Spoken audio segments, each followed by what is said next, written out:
Daltonizm. Odam ko'zining qisman ranglarni ajrata olmasligi. Daltonizm irsiy nuqson, yosh bolalarda uchraydigan kasallik. Atrof muhitdagi ranglarni ko'z to'r pardasining ko'lbachasimon hujayralari sezadi.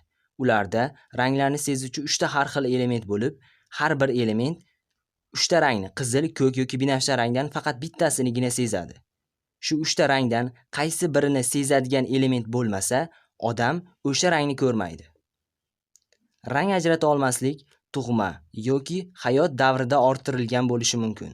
Tug'ma ranglarni ajrata olmaslik daltonizm deb atalib, uni ingliz olimi Dalton tasvirlab bergan. Asosan erkaklarda uchraydigan kasallik. Bunda bemor qizil hamda yashil ranglarni ajrata olmaydi. Binafsha rangni ajrata olmaslik kamroq uchraydi. Ranglarni butunlay ko'rmaslik monoxromaziya deyiladi. Bunda rang-barang dunyo faqat bir xilda, ya'ni kulrang rangda ko'rinadi. Daltonizm nasldan naslga, masalan, otadan qizi orqali o'g'il nabirasiga o'tadi.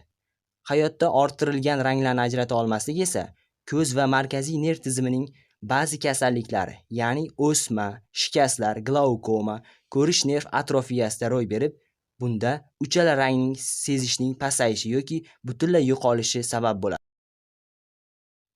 Bugungi kunga kelib, daltonizmga chalingan insonlar uchun mana shunday maxsus ko'zoynaklar yaratildi.